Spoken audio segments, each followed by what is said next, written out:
വിഷ്ണുവിന്റെ പരമം പദം. That is the final aboard of Vishnu. വിഷ്ണുവിന്റെ പരമം പദമാണ് അത്. വിഷ്ണു എന്ന് പറഞ്ഞാൽ വൈഷ്ണവന്മാർക്ക് വലിയ സന്തോഷമാവുന്നതാണെങ്കിൽ ശങ്കരാചാര്യ ഉടനെ ഇടപെട്ടിട്ട് പറയുന്നു, വിഷ്ണു എന്ന് പറഞ്ഞാൽ എന്താ അർത്ഥം? എല്ലായിടത്തും വ്യാപിച്ചിരിക്കുന്ന തത്വം. അതെന്താവുന്നു? അത് ബ്രഹ്മമാകുന്നു. അതെന്താകുന്നു? അത് വാസുദേവനാകുന്നു. തത് വിഷ്ണോഹോ വ്യാപനശീലസ്യ ബ്രഹ്മണഃ പരമാത്മനഃ വാസുദേവാഖ്യസ്യ പരമം പ്രകൃഷ്ടം സ്ഥാനം. വിഷ്ണുവിന്റെ പദം എന്ന് പറയുമ്പോഴേക്ക് ഉടനെ 4 കൈകളും ശംഖചക്ര ഗദാ പത്മങ്ങളും ഒക്കെ ചിന്തിച്ച് സഗുണ ദൃഷ്ടിയിൽ വിചാരിച്ച് കളയരുത്. അതൊക്കെ പ്രതീകാത്മകമാണ്. സർവവ്യാപിയായി പരിലസിക്കുന്ന പരബ്രഹ്മ തത്വത്തെയാണ്, വാസുദേവനെയാണ്. വാസുദേവൻ എന്ന് പറഞ്ഞാൽ സകല ഭൂതജാലങ്ങളും യാതൊരു തത്വത്തിൽ അധിവസിക്കുന്നുവോ, യാതൊരു എല്ലാറ്റിനെയും പ്രകാശിച്ചു വർത്തിക്കുന്നുവോ, ആ തത്വത്തെയാണ് വാസുദേവൻ എന്ന് പറയും. ആ വാസുദേവൻ എന്ന പേരുള്ള തത്വത്തെയാണ് പ്രാപിക്കുക.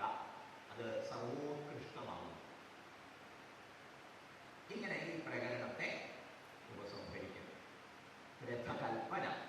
എന്തിനാണ് രഥത്തെക്കുറിച്ച് പറഞ്ഞു തന്നത്? അതേ, നമുക്ക് ലഭിച്ചിട്ടുള്ള ശരീരത്തെ, ഇന്ദ്രിയങ്ങളെ, മനസ്സിനെ, ബുദ്ധിയെ ഒക്കെ വളരെ ആസൂത്രണം ചെയ്ത് ശരിയായ പ്രകാരത്തിൽ ഉപയോഗിക്കണം. അങ്ങനെയാണെങ്കിലോ വിഷ്ണു പദം പ്രാപിക്കാൻ ഈ രഥം നമ്മെ സഹായിക്കും. ഇല്ലാച്ചാലോ കുതിരകളൊന്നും ട്രെയിനിലല്ല, മനസ്സാകെ അഴവഴയാണ്, ബുദ്ധിക്കാണെങ്കിൽ ലക്ഷ്യം അറിയില്ല, മാർഗം അറിയില്ല. എന്തായിരിക്കും അവസ്ഥ? ആകെ സങ്കീർണമായ സംസാര സങ്കടങ്ങളിലേക്ക് ആവർത്തിച്ച് വലിച്ചഴക്കപ്പെടും. പുനരപി ജനനം, പുനരപി മരണം, പുനരപി ജനനീ ജഠരേ ശയനം. ഇത് സംസാരേ ബഹുദുസ്താരേ. തരണം ചെയ്യാൻ പ്രയാസമുള്ള സംസാരത്തിൽ നാം എന്നേക്കുമായി കറങ്ങി തിരിയുന്ന അവസ്ഥയാണ്. ഓക്കെ, അതുകൊണ്ട് എന്ത് വേണം?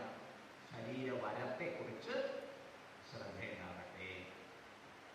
പുരുഷൈവ സുഹൃതം എന്ന ഈ സൃഷ്ടിയെക്കുറിച്ച് ഉപനിഷത്ത് അഭിനന്ദിക്കുന്നുണ്ട്. വളരെ ശേഷിയുള്ള, ബ്രഹ്മതത്വത്തെ സാക്ഷാത്കരിക്കാനുള്ള ബുദ്ധി സാമർഥ്യം കൊണ്ട് അനുഗ്രഹീതമാണ് ഈ ശരീരേന്ദ്രിയ മനോബുദ്ധികളെ. അപ്പം അതുകൊണ്ട് പ്രയോജനപ്പെടുത്താൻ നിശ്ചയിക്കണം. കുഞ്ഞുമാഷിന്റെ ഒരു ഈരടിയുണ്ട്. ചാരിയിരുന്ന് ഉറങ്ങാനും തപം ചെയ്ത് ഉണരാനും മരച്ചോടൊന്നേ വേണ്ടൂ. മരത്തിന്റെ ചോടെ അവിടെ വേണമെങ്കിൽ ചാരിയിരുന്ന് ഉറങ്ങാം, ഇല്ലെങ്കിലോ തപസ് ചെയ്ത് ഉണരാം. ഏതായി മരച്ചോട്? ഊർധ്വമൂലമകശാഖം അശ്വത്ഥം പ്രാഹുരഭ്യയം. നമ്മുടെ ലോകം അല്ലെങ്കിൽ ജീവിതമാകുന്ന വൃക്ഷം എന്ന് മനസ്സിലാക്കാം.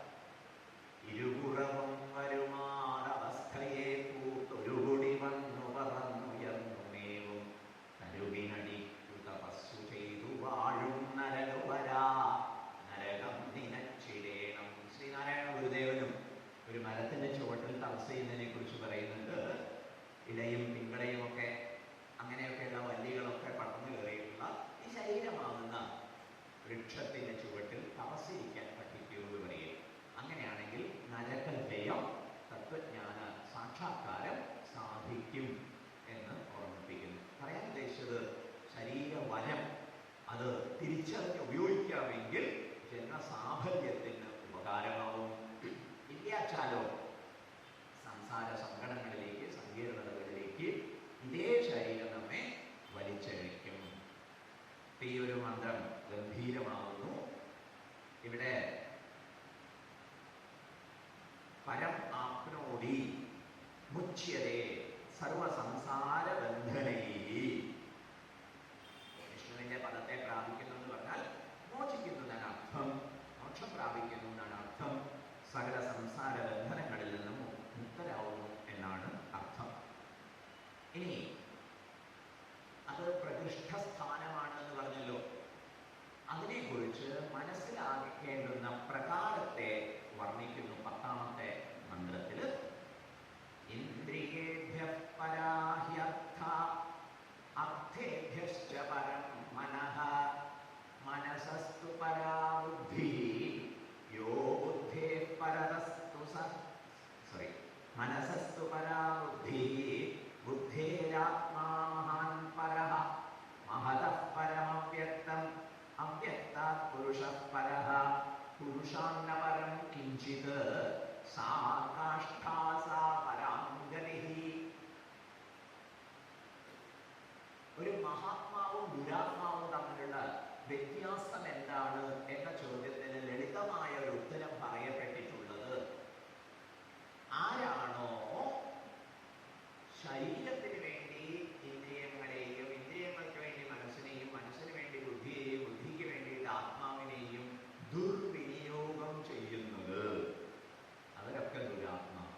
അപേക്ഷിച്ചിടത്തോളം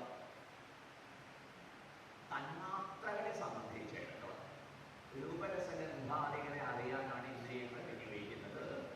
ആ രൂപരസഗന്ധാദികളുടെ തന്മാത്രകളായിട്ടുള്ള രൂപം എന്ന് പറയുന്നത് ബാഹ്യ വിഷയം, ആ വിഷയത്തിന് കാരണമായിട്ടുള്ള തന്മാത്രയാണ് ഇന്ദ്രിയങ്ങളുടെ സോഴ്സ്. അർത്ഥം എന്ന് പറഞ്ഞാൽ രൂപാദി വിഷയങ്ങൾക്ക് കാരണമായിട്ടുള്ള തന്മാത്രകൾ. സാങ്കേതികമായിട്ട് പറയുമ്പോൾ ആകാശത്തിന്റെ തന്മാത്രയാവുന്നു ശബ്ദം, ശബ്ദത്തിൽ നിന്ന് ആകാശം, ആകാശത്തിൽ നിന്ന് സ്പർശം, സ്പർശത്തിൽ നിന്ന് ത്വക്ക്, ത്വക്കിൽ നിന്ന് രൂപം, രൂപത്തിൽ നിന്ന് കണ്ണ് എന്ന ഇന്ദ്രിയം, അതുപോലെ രൂപാത്മകമായ വിഷയം, അതിൽ നിന്നാണ് രസം ഉണ്ടായിരുന്നത്, രസത്തിൽ നിന്നാണ് ജലം, രൂപാത്മകമായിട്ടുള്ള അഗ്നിയിൽ നിന്ന് ജലം ഉണ്ടാവുന്നു, ജലം എന്നത് രസ തന്മാത്രയിൽ നിന്നാണ് ഉണ്ടാവുന്നത്. ഇങ്ങനെ ഓരോ ഭൂതജാലങ്ങളും അനാവൃതമാകുന്നത് തന്മാത്രകളിൽ നിന്നാണ്. ഇന്ദ്രിയങ്ങൾ ആവിർഭൂതമാവുന്നത് തന്മാത്രകളിൽ നിന്നാണ്. അപ്പൊ കണ്ണ് എന്ന ഇന്ദ്രിയത്തിന്റെ പിറകിൽ രൂപം എന്ന തന്മാത്രയുണ്ട്. ചെവി എന്ന ഇന്ദ്രിയത്തിന് പിറകിൽ ശബ്ദം എന്ന തന്മാത്രയുണ്ട്. ഈ തന്മാത്രയിൽ നിന്ന് സഞ്ചാരമായതുകൊണ്ടാണ് ആ വിഷയത്തെ അറിയാനുള്ള സാമർഥ്യം അതാതിന്ദ്രിയങ്ങൾക്ക് ഉണ്ടായത്. അതുകൊണ്ട് ബാഹ്യ വിഷയങ്ങളെക്കാൾ ഇന്ദ്രിയങ്ങൾ ശ്രേഷ്ഠങ്ങളാവുന്നു, ഇന്ദ്രിയങ്ങളെക്കാൾ ശ്രേഷ്ഠങ്ങളാവുന്നു. ഇവിടെ ശങ്കരാചാര്യ ശ്രേഷ്ഠ പ്രയോഗം മനസ്സിലാക്കാൻ വേണ്ടി സൂക്ഷ്മ മഹാന്തശ്ച പ്രത്യഗാത്മഭൂതാശ്ച എന്ന 3 സ്കെയിൽ തന്നിട്ടുണ്ട്. ഇന്ദ്രിയങ്ങളെക്കാൾ സൂക്ഷ്മമാണ് തന്മാത്രകൾ, ഇന്ദ്രിയങ്ങളെക്കാൾ മഹത്താണ് തന്മാത്രകൾ, ഇന്ദ്രിയങ്ങളെക്കാൾ നമ്മോട് അടുത്ത് നിൽക്കുന്നത് തന്മാത്രകളാണ്. അതിനേക്കാൾ സൂക്ഷ്മമാണ്, മഹത്താണ്, പ്രത്യേകാത്മ സംബന്ധിയാണ് മനസ്സ്. അതിനേക്കാൾ ശ്രേഷ്ഠമാണ് അവ്യക്തം. ഇങ്ങനെ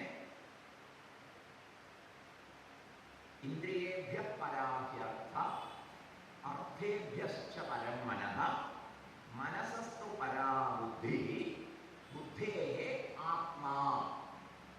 ആത്മാ എന്ന് പറഞ്ഞാൽ ഇവിടെ മഹത്തത്വം, മഹത്തത്വം പരമാകുന്നു. മഹാൻ പരഹ മഹത പരം അവ്യക്തം. അതിനേക്കാൾ പരമാണ്, സൂക്ഷ്മമാണ്, മഹത്താണ്, പ്രത്യേകാത്മാവാണ് അവ്യക്ത തത്വം, അൺമാനിഫെസ്റ്റഡ് ആയിട്ടുള്ള തത്വം. അതിനേക്കാൾ പരമാണ്. ഇവിടെ മഹത്തത്വം എന്ന് പറഞ്ഞാൽ, അല്ല, മഹത്തത്വത്തെക്കാൾ അവ്യക്ത തത്വം എന്ന് പറഞ്ഞാൽ ഹിരണ്യഗർഭൻ. അതിനേക്കാൾ പരമാണ് പുരുഷൻ. പുരുഷൻ എന്ന് പറഞ്ഞാൽ സർവപൂരണത്വാത്, എല്ലാറ്റിനെയും, സർവപൂരണാത്ത് പുരുഷ, എല്ലാറ്റിൻ്റെയും പിറകിലുള്ള സ്റ്റഫായിരിക്കുന്നത് അക്ഷരതത്വമാണ് പുരുഷൻ. ഈ പ്രകടമായതൊക്കെ ഷോ ഓഫ്, അത് മുഴുവൻ സ്റ്റൈലാണ് എന്ന് പരിഗണിക്കുകയാണെങ്കിൽ ഈ പ്രകടനാത്മകതയ്ക്ക് പിറകിലുള്ള സബ്സ്ട്രാക്ഷൻ, ആധാര തത്വമാണ്, സ്റ്റഫാണ് പുരുഷൻ. ആ പുരുഷനാണ് പരമായ തത്വം. അപ്പൊ ഇന്ദ്രിയാദികളിൽ നിന്ന് നമ്മൾ നമ്മുടെ സ്വത്വത്തെ തിരഞ്ഞുള്ള യാത്രയിൽ ഒടുവിൽ എവിടെ എത്തിച്ചേരും? വിഷ്ണുവിൽ എത്തിച്ചേരും. ആ വിഷ്ണുവിനെയാണ് ഇവിടെ പുരുഷൻ എന്ന് പറഞ്ഞു തന്നിരിക്കുന്നത്. സാ കാഷ്ഠാ സാ പരാഗതി, അതാവുന്നു ഈ അന്വേഷണത്തിന്റെ അവസാനം. പിന്നെ അങ്ങോട്ട് പോകാനില്ല എന്ന് പറയും. പണ്ടൊക്കെ കടകളിലൊക്കെ പോയി കഴിഞ്ഞാൽ അവരിങ്ങനെ ചോദിക്കും, വരെ വരെ വരെ. ഇങ്ങനെ പുരുഷൻ, പുരുഷനും പരമായിട്ട് എന്തെങ്കിലും ഇല്ല എന്ന് പറയും. പുരുഷന് പരമായിട്ടൊന്നുമില്ല എന്ന് കൃത്യമായിട്ട് ഫുൾ സ്റ്റോപ്പ് ഇട്ട് തന്നിരിക്കുന്നു. എന്താ ഫുൾ സ്റ്റോപ്പ്? സാ കാഷ്ഠ സാ പരാഗതി. ഇവിടെ ശങ്കരാചാര്യ ഒരു ചോദ്യം ചോദിക്കുന്നു. എന്താ ചോദ്യം? ഇന്ദ്രിയങ്ങളെക്കാൾ ശ്രേഷ്ഠം അർത്ഥം, അർത്ഥങ്ങളെക്കാൾ ശ്രേഷ്ഠം മനസ്സ്, മനസ്സിനേക്കാൾ ശ്രേഷ്ഠം ബുദ്ധി, ബുദ്ധിയേക്കാൾ ശ്രേഷ്ഠം മഹത്തത്വം, മഹത്തത്വത്തെക്കാൾ ശ്രേഷ്ഠം അവ്യക്തം എന്നിങ്ങനെയൊക്കെ യാത്ര ചെയ്യുന്നതിനെ കുറിച്ച് പറഞ്ഞല്ലോ. അങ്ങനെയാണെങ്കിൽ ഗതിയുണ്ടോ? തിരിച്ചുവരവ് കൂടിയേ തീരും. അത് പിന്നെ എങ്ങനെയാ അവിടെ ചെന്നാൽ പിന്നെ തിരിച്ചുവരവില്ല എന്ന് പറയുന്നത്? ചോദ്യം ചോദിച്ച ശേഷം ആചാര്യ ഭഗവത്പാദർ നമുക്ക് ഉത്തരം തന്ന അനുഗ്രഹം കഴിയുന്നു. എന്താ ഉത്തരം? അവഗതിരേവ ഗതിരിതി ഉപചര്യത്തെ. അറിവ് തന്നെയാണ് ഈ വിഷയത്തിലുള്ള പോക്ക്. അല്ലാതെ കാട്ടുപോത്ത് കുളത്തിലേക്ക് ഇറങ്ങുന്നത് പോലെ അങ്ങോട്ട് ഇറങ്ങി ചെല്ലുക, അല്ലെങ്കിൽ കയറി ചെല്ലുക, അല്ലെങ്കിൽ ഒരു സ്ഥലത്ത് നിന്ന് മറ്റൊരു സ്ഥലത്തിലേക്ക് പോവുക, ഈ ഗതിയല്ല ഉദ്ദേശിച്ചത്. അവഗതിരേവ ഗതിരിതി ഉപചര്യത്തെ. ഉപചാരമായിട്ട് പറഞ്ഞു നേരിട്ട് പോവുക.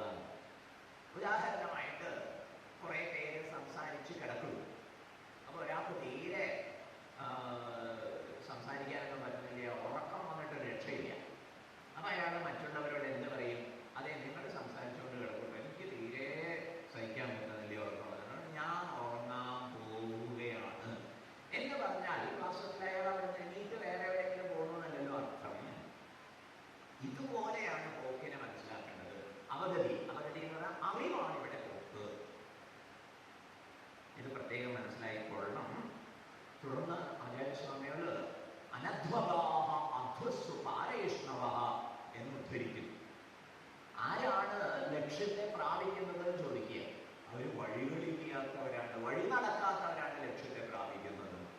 കേട്ടില്ലേ? അപ്പോൾ ഫിസിക്കലായിട്ടുള്ള ഒരു പോയിന്റ് 1 നിന്ന് പോയിന്റ് 2 യാത്രയായിട്ട് ഇതിനെ മനസ്സിലാക്കരുത്. പിന്നെയോ ഇത് ജ്ഞാനാധിഷ്ഠിതമായ യാത്രയാണ്.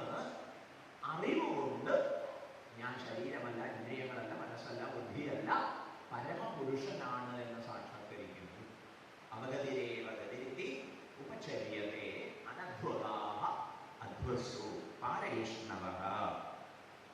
തുടർന്ന് അസംസ്കൃത ചിത്തത്തിന് ഈ തത്വത്തെ അറിയാൻ പറ്റില്ല, സൂക്ഷ്മദർശികളാവേണ്ടതുണ്ട്.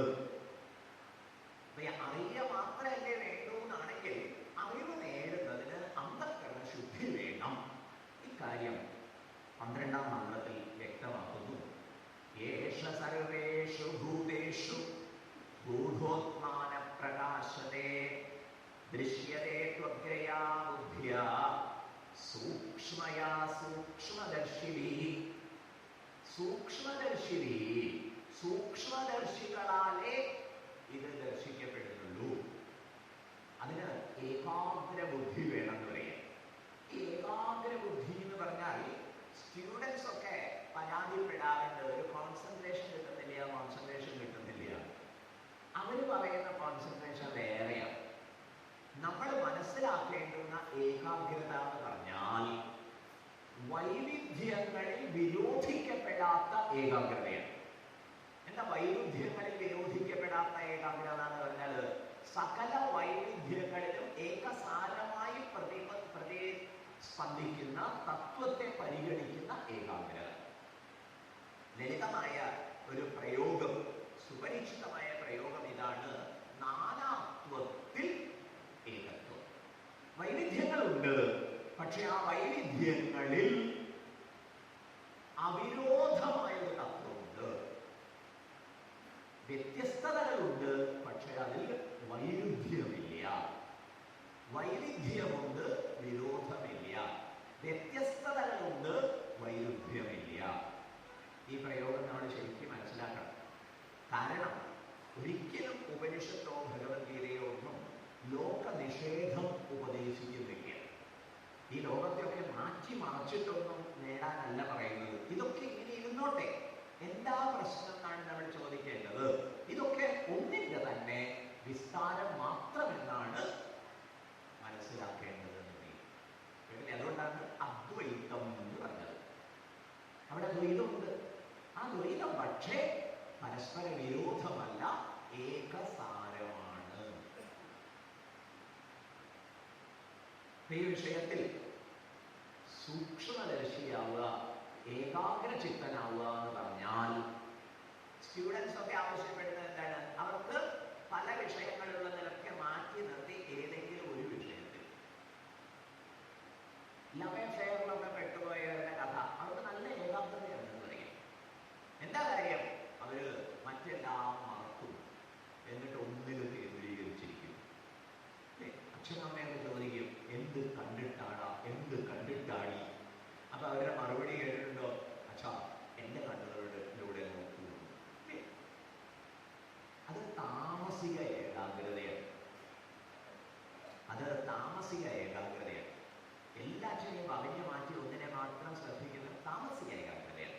എല്ലാറ്റിലും ഏകസാരത്തെ കാണുന്നതാണ് ഇവിടെ ബ്രാഹ്മമായ വീക്ഷണം. സർവം ബ്രഹ്മമയം വിദ്യാവിനയ സമ്പന്നേ ബ്രാഹ്മണേ ഗൃഹസ്ഥിനി ശുചി ചൈവ സ്വപാക്കേച്ച പണ്ഡിത സമദർശിനഃ. സമം എന്നതിനവിടെ ബ്രഹ്മം എന്ന ആചാര്യസ്വാമിയുടെ അർത്ഥം പറയും. ആ ബ്രഹ്മദർശനമാണ് സാധിക്കേണ്ടത്. ഏഷ സർവേഷു ഭൂതേഷു ഊർധ്വോത്മാ ന പ്രകാശതേ. സകല ഭൂതജാലങ്ങളിലുള്ള ഈ ആത്മതത്വം എല്ലാവർക്കും പ്രകാശിച്ചു കാണില്ല. പിന്നെയോ ദൃശ്യതേ, കാണും. ആർക്കാ സാധിക്കാം? ഏകാഗ്രത ബുദ്ധിയുള്ളവർക്ക് സൂക്ഷ്മദർശികളാൽ ഇത് കാണപ്പെടുന്നു. ഓക്കെ, ഇവിടെ ശങ്കരാചാര്യ ഒരു ചോദ്യം ചോദിക്കുകയാണ്. നനു വിരുദ്ധമിതമുച്യതേ മത്വാ ധീരഃ ന ശോചതി ന പ്രകാശതേ. ഇതെന്താ വിരുദ്ധമായിട്ട് പറയുന്നത്? മത്വാ ധീരഃ ന ശോചതി, ഈ തത്വത്തെ അറിഞ്ഞാൽ ധീരന് പിന്നെ ദുഃഖം ഉണ്ടാവില്ല എന്ന് പറയുന്നു. തൊട്ടടുത്ത് തന്നെ പറഞ്ഞിരിക്കുന്നു ഇതിനെ അറിയാൻ പറ്റില്ല. ഇവിടെ ഒരു കോൺട്രഡിക്ഷൻ ഉണ്ടല്ലോ എന്ന് ചോദ്യം ശങ്കരാചാര്യ സ്വയം ചോദിക്കും, പ്രതിപക്ഷമായി നിന്നുകൊണ്ട്. എന്താ മറുപടി? അതെ, അസംസ്കൃത ചിത്തത്തെ സംബന്ധിച്ചാണ്, വേണ്ടത്ര സംസ്കൃതാത്മാക്കളല്ലാത്തവരെ സംബന്ധിച്ചാണ് ന ദൃശ്യതേ എന്ന് പറയുന്നത്. ദൃശ്യതേ ഏകാഗ്ര ബുദ്ധിയുള്ളവർക്ക്, സൂക്ഷ്മദർശികൾക്ക് ഇത് സാക്ഷാത്കരിക്കാൻ സാധിക്കും. അതുകൊണ്ട് എന്താ സന്ദേശം? അന്ധകരണ ശുദ്ധിക്ക് വേണ്ടിയുള്ള സാധനാ നിഷ്ഠകളിൽ വ്യാപൃതരാകൂ. ഇതാണ് ആഹ്വാനം. തുടർന്ന് തത് പ്രതിപത്തി ഉപായം ആഹ, ഇതിനെ മനസ്സിലാക്കാനുള്ള ഉപായത്തെ ഉപദേശിക്കുന്നു. 13ാമത്തെ മന്ത്രം. യക്ഷേ ത്വാം മനസി പ്രാജ്ഞഃ തദ്യക്ഷേ ജ്ഞാന ആത്മനി ജ്ഞാന ആത്മനി മഹതി യക്ഷേത് തദ്യക്ഷേ ശാന്ത ആത്മനി. കണ്ണു തുറന്ന് ധ്യാനിക്കാമോ? ഇവിടെ യക്ഷേത് വാം മനസി, മനസ്സിന്ന് ദീർഘം ഛാന്തസമാണ് ആചാര്യസ്വാമികൾ പറഞ്ഞുതരും. അതിന്റെ വിശദാംശത്തിലേക്കൊന്നും പോകുന്നില്ല. യമ മഹാരാജാവ് പറയുന്നു, വാക്കിനെ മനസ്സിൽ യമിക്കൂ, സംയമിപ്പിക്കൂ, വിലീനമാക്കൂ, പിൻവലിക്കൂ, വിഡ്രോ ചെയ്യൂ.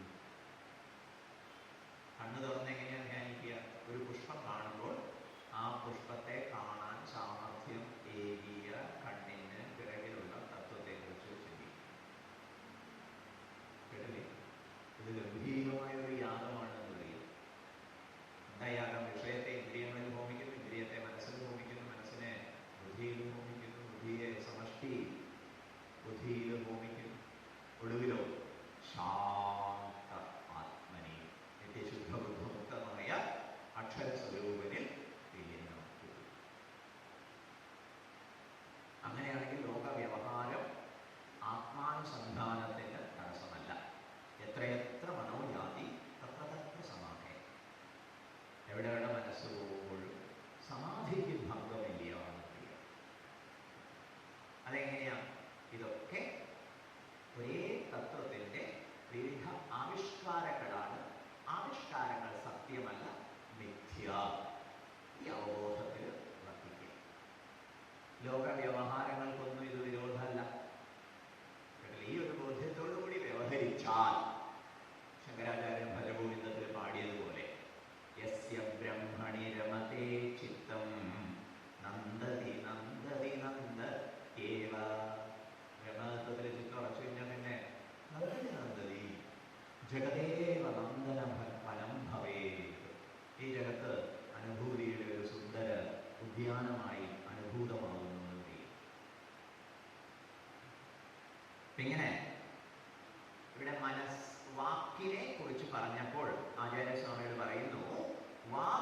എല്ലാ ഇന്ദ്രിയങ്ങളെയും പുരസ്കരിച്ചുമാണ് ഇവിടെ വാക്ക് എന്ന് പറഞ്ഞിട്ടുള്ളത്.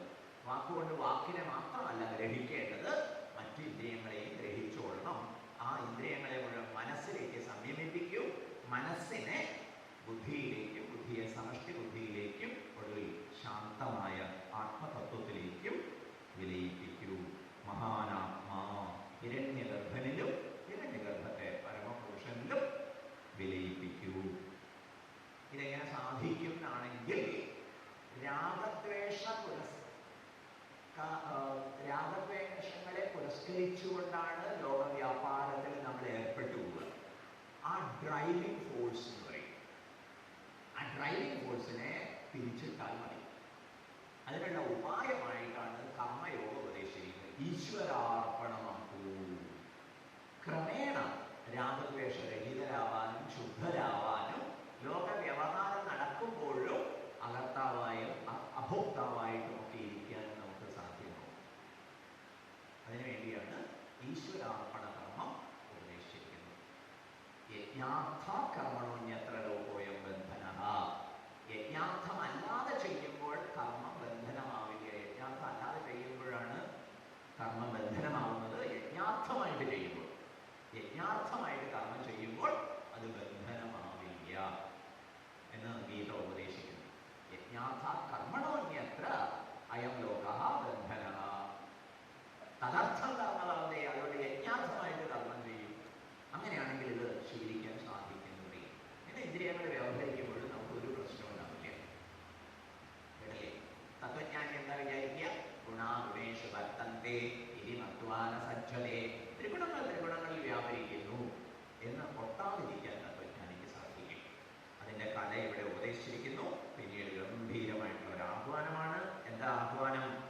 ഏവം പുരുഷേ ആത്മനി സർവം പ്രവിലാപ്യ നാമരൂപ കർമ്മത്രയം യന്നിഥ്യാജ്ഞാന വിജൃംഭിതം ക്രിയാകാരക ഫലലക്ഷണം സ്വാത്മയാഥാത്മ്യജ്ഞാനേന മരീച്യുതക രജ്ജു സർപ്പ ഗഗന മലാനീവ മരീചി രജ്ജു ഗഗന സ്വരൂപ ദർശനേനൈവ സ്വസ്ഥഃ പ്രശാന്തഃ കൃതകൃത്യഃ ഭവതി യതഃ അതഃ തദ്ദർശനാർത്ഥം അനാദ്യവേദ്യ പ്രസുപ്ത ഉത്തിഷ്ഠത ഹേ ജന്തവഃ.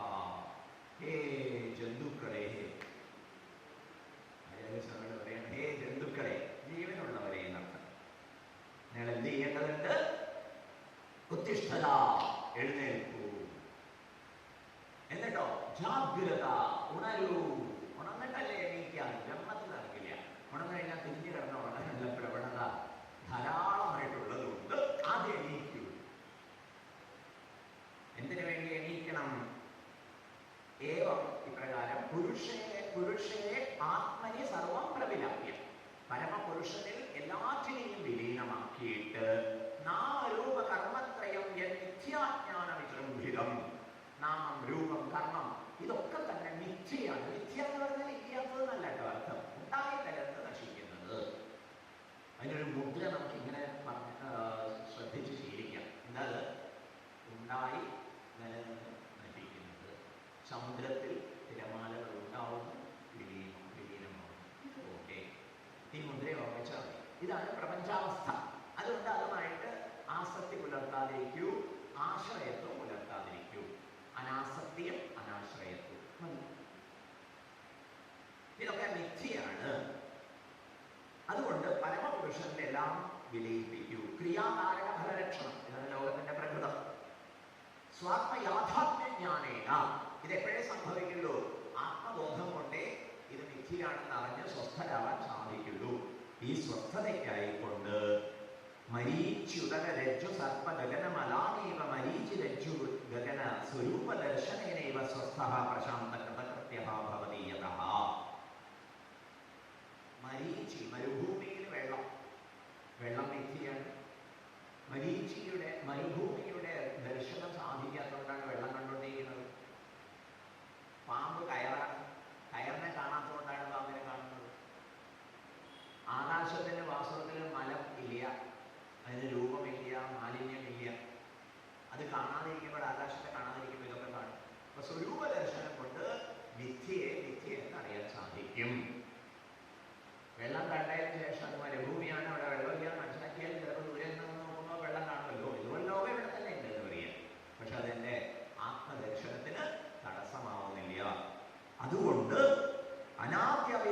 പ്രസുപ്ത ഉത്തിഷ്ഠത. ഈ ആത്മസംഘർഷത്തിനായിക്കൊണ്ട് എത്രയോ ജന്മജന്മാന്തരങ്ങളായി ഉറങ്ങിക്കൊണ്ടിരിക്കുന്ന, ആത്മതത്വത്തിലേക്ക് ഉറങ്ങിക്കൊണ്ടിരിക്കുന്ന ഹേ ജന്തുക്കളെ, ആത്മജ്ഞാന അഭിമുഖീ ഭവത, ആത്മജ്ഞാന ഉന്മുഖരായി എഴുന്നേൽക്കൂ. എന്നിട്ടോ ജാഗ്രത അജ്ഞാന നിഗ്രായാഹ ഘോരരൂപായാഹ സർവാനർത്ഥ ബീജഭൂതായാഹ ക്ഷയം കുരുത. എന്നിട്ട് അനാദിയായ അജ്ഞാനം കൊണ്ടുണ്ടായ എല്ലാ സംസാര സങ്കടങ്ങളെയും ക്ഷയിപ്പിക്കൂ എന്ന് പറഞ്ഞാൽ അർത്ഥം ആത്മജ്ഞാനം നേടൂ. തതുപദിഷ്ടം സർവാന്തരമാത്മാനമഹമസ്മീതി അവഗച്ഛ. ഇവിടെ ഉപദേശിക്കപ്പെട്ടിട്ടുള്ള സർവ അന്തര്യാമിയായിട്ടുള്ള തത്വം ആത്മാവ് ഞാനാണ് എന്ന് തിരിച്ചറിയൂ. അതിനുവേണ്ടി എഴുന്നേൽക്കൂ. പിന്നെ ഒരു താക്കീതാണ്. എന്താ താക്കീത്? ആ ആത്മതത്വമാകട്ടെ ക്ഷുരസ്യ ധാരാ നിശിതാ ദുരത്യയാ ദുർഗം പഥസ്തത് കവയോ വദന്തി. അതുകൊണ്ട് മരണം എന്നുള്ളതൊക്കെ ദിവസവും സംഭവിക്കുന്നുണ്ട് എന്ന് പറയും. അതുകൊണ്ട് പ്രഭാതത്തിൽ ഉണർന്നു കഴിഞ്ഞാൽ